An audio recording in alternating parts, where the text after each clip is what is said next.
Seja muito bem-vindo ao nosso estudo da palavra.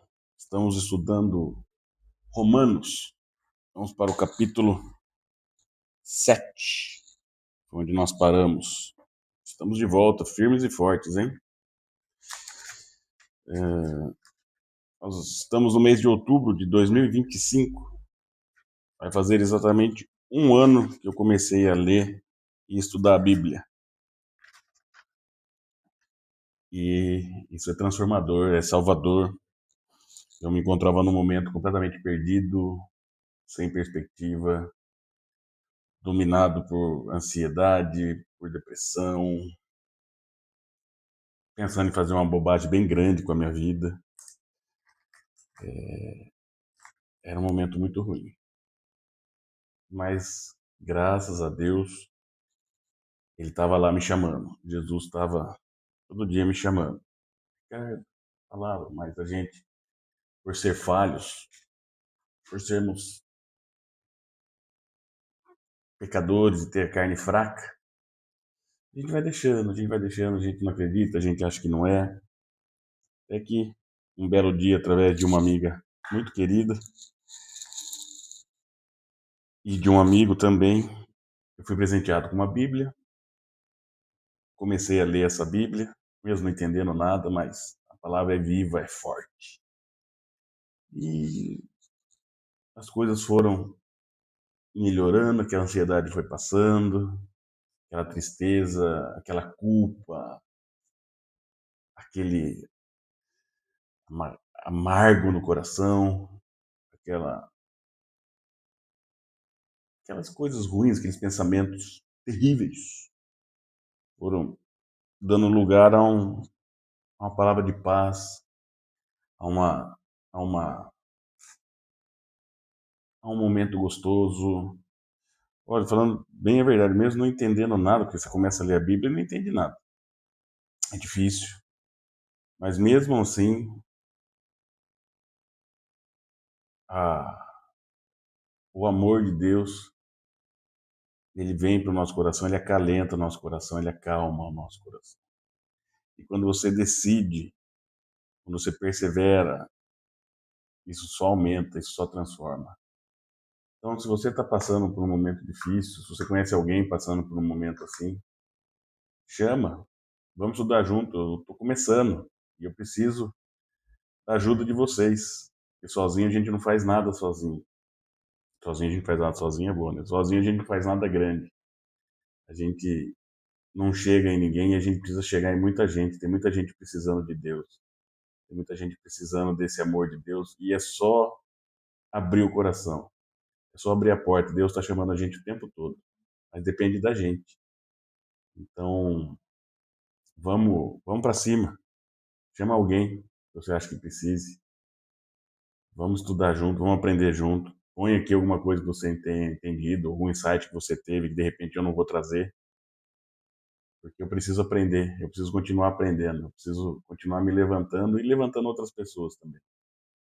É isso que Deus chama a gente. A gente está aqui para isso, para a gente espalhar o bem, espalhar o amor dele. A gente precisa decidir amar, decidir espalhar esse amor. Vamos para cima? Então vamos ler, capítulo 7 de Romanos. No capítulo 7, Paulo fala da relação entre a lei, o pecado e a carne. Ele mostra que a lei não serve para salvar, mas ela serve para expor o pecado. Ele descreve a nossa eterna luta interna da carne contra o espírito. Que a lei não está para salvar, a lei está para revelar o pecado e mostrar o quanto nós somos falhos e, e fracos. Então vamos lá. Meus irmãos, falo a vocês como pessoas que conhecem a lei. Acaso vocês não sabem que a lei tem autoridade sobre alguém apenas enquanto ele vive? Por exemplo, pela lei, a mulher casada está ligada a seu marido enquanto ele estiver vivo. Mas se o marido morrer, ela estará livre da lei do casamento. Por isso, se ela se casar com outro homem enquanto seu marido ainda estiver vivo, será considerada adulta. Mas se o marido morrer, ela estará livre daquela lei. E mesmo que venha se casar com outro homem, não será adulta. Assim, meus irmãos, vocês também morreram para a lei por meio do corpo de Cristo, para pertencerem a outro, àquele que ressuscitou dos mortos, a fim de que venhamos a dar frutos para Deus. Pois quando éramos controlados pela carne, as paixões pecaminosas despertadas pela lei atuavam em nosso corpo, de forma que dávamos fruto para a morte. Mas agora, morrendo para aquilo que antes nos prendia, fomos libertados da lei para que sirvamos conforme o novo modo do Espírito, e não segundo a velha forma da lei escrita. Então Paulo começa mostrando que a lei só tem autoridade sobre alguém que está vivo. É assim com a lei. Nós morremos para a lei através do corpo de Cristo. Ele ressuscitou dos mortos a fim de nos salvar para que pudéssemos dar frutos para Deus. O que é dar frutos para Deus? É isso que está dizendo. Nós levantarmos outras pessoas. Nós levarmos Deus para outras pessoas. A gente tirar a pessoa do pecado e levar para a salvação. Isso é dar frutos para Deus. Quando éramos controlados pela carne, dávamos frutos para o pecado e a morte. Quando a gente deixa a tentação ganhar, quando a gente perde para as vontades desse mundo, a gente dá fruto para o pecado e para a morte. Mas quando a gente consegue passar por isso, e quando a gente consegue passar a palavra para outras pessoas, e as outras pessoas abrem o coração para Deus, aí nós estamos dando frutos para Deus. Agora, renascidos em Cristo, nosso fruto gera vida e salvação, que é o que eu acabei de dizer. Porque fomos libertados da lei escrita e servimos agora conforme o novo modo do Espírito. Agora nós somos salvos pela graça de Deus, pela graça de Jesus. Então a gente não é salvo pela lei. O que diremos então? A lei é pecado? De maneira nenhuma. De fato, eu não saberia o que é pecado a não ser por meio da lei. Pois, na realidade, eu não saberia o que é cobiça se a lei não dissesse, não cobiçarás. Mas o pecado, aproveitando a oportunidade dada pelo mandamento, produziu em mim todo tipo de desejo cobiçoso, pois sem a lei o pecado está morto. Antes eu vivia sem a lei, mas quando o mandamento veio, o pecado reviveu e eu morri. Descobri que o próprio mandamento, destinado a produzir vida, na verdade produziu morte. Pois o pecado, aproveitando a oportunidade dada pelo mandamento, enganou-me e por meio do mandamento me matou. De fato, a lei é santa, e o mandamento é santo, justo e bom. Então, o que é bom se tornou em morte para mim? De maneira nenhuma. Mas para o pecado, para que o pecado se mostrasse como pecado, ele produziu morte em mim, por meio do que era bom. De modo que por meio do mandamento ele se mostrasse extremamente pecaminoso. Sabemos que a lei é espiritual. Eu, contudo, não sou, pois fui vendido como escravo ao pecado. Não entendo o que faço, pois não faço o que desejo, mas o que odeio. E se faço o que não desejo, admito que a lei é boa. Nesse caso, não sou mais eu quem o faz, mas o pecado que habita em mim. Sei que nada de bom habita em mim, isto é, em minha carne, porque tenho o desejo de fazer o que é bom, mas não consigo realizá-lo. Pois o que faço não é o bem que desejo, mas o mal que não quero, esse eu continuo fazendo. Ora, se faço o que eu não quero, já não sou eu quem o faz, mas o pecado que habita em mim. Assim, encontro essa lei que atua em mim. Quando quero fazer o bem, o mal está junto de mim. No íntimo do meu ser, tenho prazer na lei de Deus, mas vejo outra lei atuando nos membros do meu corpo, guerreando contra a lei da minha mente, tornando-me prisioneiro da lei do pecado, que atua em meus membros. Miserável homem que eu sou. Quem me libertará do corpo sujeito a essa morte? Graças a Deus por Jesus Cristo, nosso Senhor.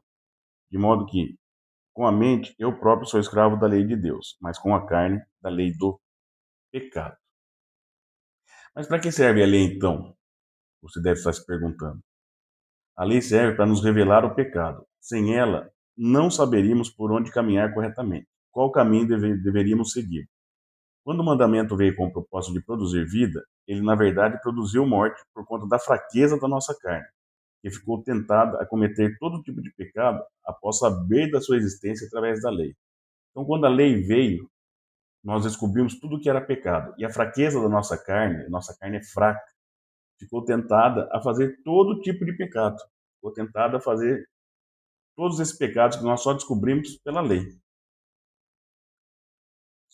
Por isso, eu não faço o bem que eu desejo, mas o mal que eu não quero, esse eu continuo fazendo.